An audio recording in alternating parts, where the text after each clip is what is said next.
Hello and welcome. If you're an electronics maker with your eyes set on the European market, you've probably heard about a major hurdle you need to clear. I'm talking about the EU's strict rules on electromagnetic compatibility. Today, we are going to walk through this so-called gauntlet together, and I'll give you the map to get through it successfully. Okay, let's get right into it. So, let me ask you straight up. Are you planning to sell your electronic products in the European Union? If the answer is yes, then you are in exactly the right place. Consider this your essential guide to unlocking that huge, lucrative market. Because before your product can even think about hitting a shelf in Europe, it needs this little symbol, the CE mark. You should think of it as your product's passport. It is absolutely not optional. Without it, your product's European dream is over before it even starts. So, here's our game plan for today.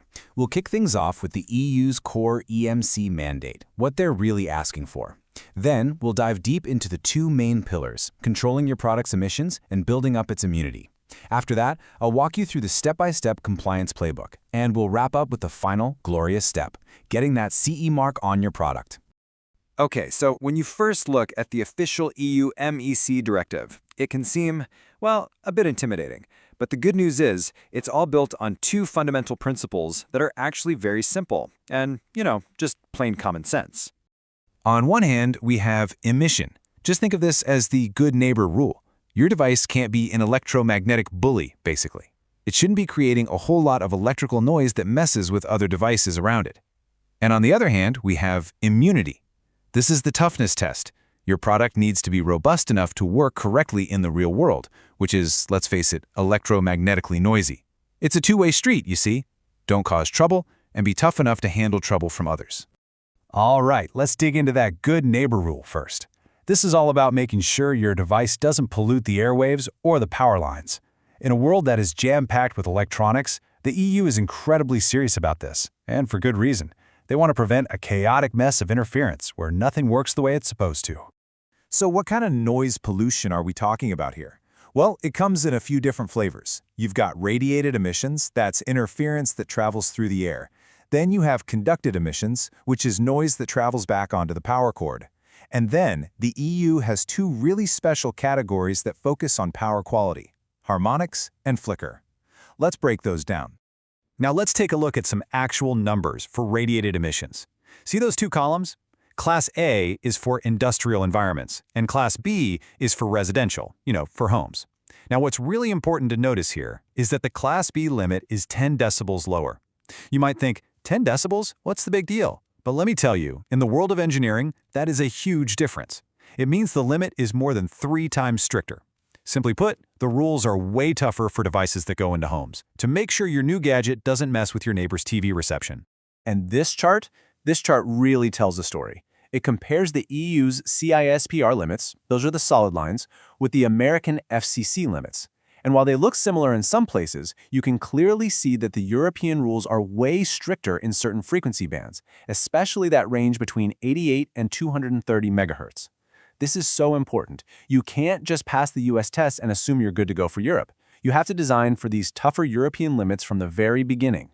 But we're not done with emissions just yet. And this is where the EU regulations get really unique. They don't just care about the radio noise coming from your product. They also regulate how your product actually behaves as a load on the public power grid itself. This is all about something called power quality. First up in power quality is harmonics. So most modern electronics use switching power supplies. They're super efficient, but they don't draw power smoothly. They kind of take these gulps of current, and that creates distortions on the power line called harmonics. These harmonics can pollute the grid, so the EU sets very strict limits. Look at the table. For the fifth harmonic, the limit is 1.14 amps. If your product's power supply is drawing 1.2 amps at this frequency, boom, you fail. It's a simple pass-fail, and it's a very common reason for products to get rejected. The other power quality rule is about something called flicker. You know when you turn on a big vacuum cleaner and the lights in the room dim for just a split second? Yeah, that is what this rule is designed to prevent. It limits that sudden inrush of current your product can draw when it's first turned on, so it doesn't cause a noticeable flicker in the lights. It really is all about being a good citizen on the shared electrical grid. So, we've covered how to be a good neighbor. Now let's flip the coin and talk about being tough. This is the other half of the puzzle, the immunity requirement. It's all about making sure your device can survive the messy, noisy, and sometimes hostile electromagnetic world it has to live in. And what does your device have to be tough against? Well, a whole bunch of things. We're talking about electrostatic discharge, that little static zap you get when you touch a doorknob. We're talking about huge power line surges, like from a nearby lightning strike. We're talking about strong radio fields from mobile phones and TV towers, and even things like brownouts, blackouts, dips, and sags in the power supply. Your product has to take all of that punishment and keep on working without crashing or losing any data. Okay, just a quick pause here. If you're finding this guide through the EMC Gauntlet useful, and I hope you are, I would really appreciate it if you could take a moment to like this explainer, share it with a friend or a colleague, and please subscribe to our channel, Spectrum Speak. We are your one-point destination to learn all about EMC, right from the basics. All right, so you've done the hard work. You've designed your product to be a good neighbor, and you've made it tough. So, now what? How do you actually prove to the European authorities that you've done everything right? Well, thankfully, there's a very clear, step-by-step path to demonstrate your compliance. Now, to understand the path, you first have to understand this crucial distinction. You have the directive, which is the law. It's the what. It just says your product must meet the core principles. But then you have harmonized standards. These are the super detailed technical rule books. They're the how. They spell out the exact tests, the exact limits, the exact procedures. And here's the magic part. By testing your product to these standards, you gain something called a presumption of conformity. That's your golden ticket. It's how you prove you've obeyed the law. And that brings us to this very straightforward 4-step playbook. Step 1. You identify which harmonized standards apply to your specific type of product. Step 2. You test your product against those standards. You can do this in-house or at a third-party lab. Step 3. You, the manufacturer, create a legal document called a Declaration of Conformity. This is you formally stating, my product complies.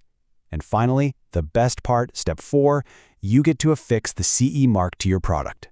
And that brings us to the moment you've been working towards, affixing the CE mark. This isn't just some sticker you slap on. It is a bold declaration to every single regulator, customs agent, and customer in the entire European market. It says, my product is compliant, it's safe, and it's ready. But, and I cannot stress this enough, here is a critical piece of information that many people miss. The CE mark is not just an EMC mark. When you put that CE mark on your product, you are legally declaring that your product conforms to all of the EU directives that apply to it. That could be the Low Voltage Directive for electrical safety, the RoHS Directive for hazardous materials, and many others. It's a holistic stamp of total product compliance. So let's do a quick recap of the most important points. Remember, the EU demands compliance with both emissions and immunity, the good neighbor rule and the toughness test. That CE mark is not optional, it's mandatory.